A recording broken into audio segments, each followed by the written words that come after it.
भेड़िया सरदार और शेरू गधा गहरे दोस्त थे। लेकिन शेरू बहुत कामचोर था और हमेशा सपनों में जीता रहता था। अरे शेरू, तुम दिन रात सोए रहोगे तो हम लोगों का जीवन कैसे बीतेगा? तुम कुछ काम क्यों नहीं करते हो? अगर तुम ऐसा करोगे तो हमारा जीना मुश्किल हो जाएगा। खाने बिन मर जाएंगे हम लोग। अरे भेड़िया सरदार, तुम इतनी परेशान क्यों हो? तुम्हारे साथ दोस्ती करके 5 साल बीत गए, लेकिन आज तक भूखा नहीं सोए ना? कुछ ना कुछ जुगाड़ हो ही जाता है। फिर भी तुम क्यों परेशान रहते हो? शेरू मेरे दोस्त, राम भरोसे वाली जिंदगी मत जियो। हमेशा बड़ा बनने का सपना देखो। ठीक है, तुम्हारे बस की बात नहीं, हमको ही कुछ ना कुछ करना पड़ेगा। तुम ही कोई रास्ता दिखाओ जिससे हम लोगों का जीवन राजाओं वाला हो जाए। ठीक है, तुम चिंता मत करो। जल्द कुछ नया होगा जिससे हम लोगों का जीवन राजा की तरह बीतेगा। समय बीतता गया, लेकिन भेड़िया सरदार और शेरू के जीवन में कोई बदलाव नहीं हो रहा था। एक दिन अचानक भेड़िया सरदार की किस्मत चमक गई। उसने देखा कि एक बुजुर्ग हाथी साधु बनकर जानवरों को उपदेश दे रहे थे। अचानक भेड़िया सरदार और शेरू वहां पहुंच जाते हैं। देखो मेरे प्रिय शिष्यों, जीवन अनमोल है। दूसरे जानवरों को मार के अपना भोजन बनाना पाप है। इसलिए अगर मेरी बात समझ में आ रही है तो संन्यास अपना लो। सभा समाप्त होने पर भक्तों द्वारा लाए गए केले, गन्ने और फल फूल से हाथी साधु की झोली भर जाती है। भेड़िया सरदार के मन में एक अलग ख्वाब पलने लगता है। अरे शेरू, तुमको कुछ समझ में आया? बाबा ने क्या उपदेश दिया? और वो लोग कितने मजे में अपना जीवन काट रहे हैं। बिना मेहनत किए फलों से टोकरी भर जा रही है। इससे बड़ा और कोई दूसरा काम नहीं हो सकता है। नहीं भेड़िया सरदार, मुझे सिर्फ यही दिखा। अंत में बाबा को खूब फल फूल मिल रहे हैं। उनको खाने की चिंता एकदम नहीं है। हाँ, यही तो मैं कहना चाह रही हूँ। सिर्फ बातों से पेट भर सकता है, काम करने की क्या जरूरत है? समझा नहीं भेड़िया सरदार, क्या तुम भी उपदेश देना चाहते हो? हाँ, मैं सन्यासी बनूंगा, तुम मेरे चेले, और हम ये जंगल छोड़ के दूसरे जंगल में अपना जाल फैलाते हैं। बस तुमको जैसे मैं कहूंगा वैसे काम करना होगा। ठीक है भेड़िया सरदार, तो चलो दूसरे जंगल। वैसे भी इस जंगल में अपनी कोई इज्जत भी नहीं है। भेड़िया सरदार और गधा नए जंगल जाते हैं। वहां के जानवर बहुत सीधे थे। भेड़िया सरदार को समझ आ गया था कि अपना धंधा तेजी से फल फूल सकता है। अगले दिन शेरू जंगल के जानवरों से मिलता है। दोस्तों, मेरा नाम शेरू। मैं तुम सबको अपने गुरुजी से मिलाना चाहता हूँ। अगर तुम लोग चल के मेरे गुरुजी का प्रवचन सुनोगे तो जीवन में खुशहाली आएगी।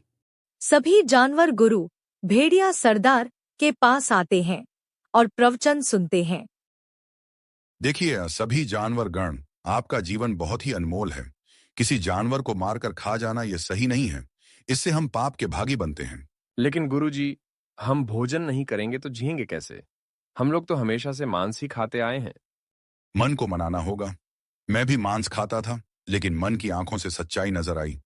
तब से मैं भक्ति मार्ग पर चल पड़ा। आज मैं शाकाहारी हो गया हूँ। रूखा सूखा खा के जीवन बिता रहा हूँ। आप लोग जो सूखा रूखा दे दोगे मैं खा लूंगा। अरे गुरुजी, आप कैसी बात कर रहे हैं? हम लोग आपका ख्याल रखेंगे। फिर क्या था? सभी जानवर अलग अलग फल फूल देने लगे, जिससे दोनों का जीवन मजे में बीतने लगा। वाह शेरू, अपना जीवन तो अब राजाओं वाला बीत रहा है। काम भी नहीं करना पड़ रहा है और अच्छा अच्छा फल फूल मिल रहा है। हाँ भेड़िया सरदार, मुझे यकीन हो गया है। तुम वो दिन भी ला सकते हो क्योंकि तुम महान झूठे हो। यह बात जंगल के राजा शेर सिंह के पास पहुंची। शेर सिंह ने मंत्री को आदेश दिया।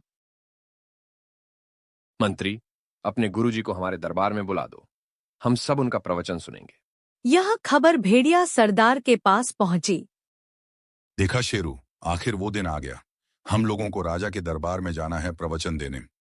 हाँ भेड़िया सरदार, इस बार ऐसा भाषण दो कि राजा अपना राजपाट छोड़ के संन्यास धारण कर ले। हाँ शेरू, ऐसा ही होगा। क्या मैं सच में जंगल का राजा बन जाऊंगा? राजा के दरबार में भेड़िया सरदार उपदेश देने लगा। जीवन का मतलब लोगों से प्रेम करो, दया दिखाओ, मांस मदिरा से दूर रहो, भगवान की शरण में जाने के लिए मन शुद्धि करो, शाकाहारी बनो। राजा का मन भी मोहमाया से उठ गया और उसने भेड़िया सरदार को अपना गुरु मान लिया। अगले दिन उसने राजपाट छोड़ने की घोषणा कर दी। देखो साथियों, अब मैं राजपाट छोड़ रहा हूं। मैं अपना बचा जीवन गुरु के चरण में बिताना चाहता हूं। लेकिन महाराज, इस जंगल का राजा फिर कौन बनेगा? अगले दिन शेर सिंह भेड़िया सरदार के पास जाता है। गुरुजी, मैं थक चुका हूं। राजा किसे बनाऊं? इसी मसले पर आपसे सलाह लेने आया था। भेड़िया सरदार ने मौन धारण करने का नाटक किया। मेरे सबसे प्यारे शिष्य, हमने यह फैसला किया, शेरू को राजा बना दो। यही सबसे सही राजा साबित होगा। ठीक है गुरुजी, कल ही हम शेरू को इस जंगल का राजा घोषित कर देंगे। अगले दिन सभी जानवरों के सामने शेरू को राजा बनाया जाता है। भेड़िया सरदार और शेरू का जीवन राजाओं की तरह बीतने लगा। एक दिन अचानक एक सियार को भेड़िया सरदार पर शक हुआ। उसने देखा कि भेड़िया सरदार मांस का सेवन कर रहा है। गुरुजी, आप क्या कर रहे हो? हम सबको शाकाहारी बनाकर खुद मांसाहारी बन गई हो। यह बात मैं राजा को बताऊंगा। जब इस दुनिया में तुम रहोगे तब ना बताओगे। सभी लोगों ने मिलकर सियार को मार डाला और जंगल में यह बात फैला दी कि सियार चोरी करने गया था और सैनिकों ने मार डाला। लेकिन यह बात खरगोश को खटक रही थी। खरगोश ने शेर सिंह से मिलकर अपनी शंका बताई। महाराज, दाल में कुछ काला है। कहीं शेरू राजा ने मरवा तो नहीं दिया? ठीक है, हम सब मिलकर गुरु और शेरू की सच्चाई का पता लगाते हैं। और एक दिन भेड़िया सरदार और शेरू दरबार में मांस और मदिरा का सेवन कर रहे थे। भेड़िया सरदार, तूने शेर सिंह को अपने जाल में ऐसा फंसाया कि अपना राजपाट छोड़ के चला गया। तभी सभी लोग वहां आ जाते हैं। अब तेरी लीला का असर खत्म हो गया है। उस दिन जब हमारा प्यारा मंत्री सियार मारा गया, उस दिन हमारा शक यकीन में बदल गया। इस खेल के पीछे तेरा ही हाथ है। हम दोनों को माफ कर दीजिए। हम दोनों बिना मेहनत किए जीवन को आसान बनाने के चक्कर में लोगों को मूर्ख बनाया। अब अपनी बातों का जादू जेल में चलाना। फिर शेर सिंह ने दोनों को जेल में डाल दिया और फिर से राजपाट संभालने लगे।